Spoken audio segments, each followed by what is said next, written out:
this.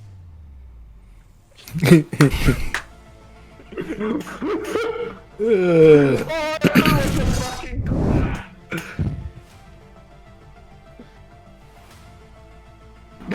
Wow. Oh my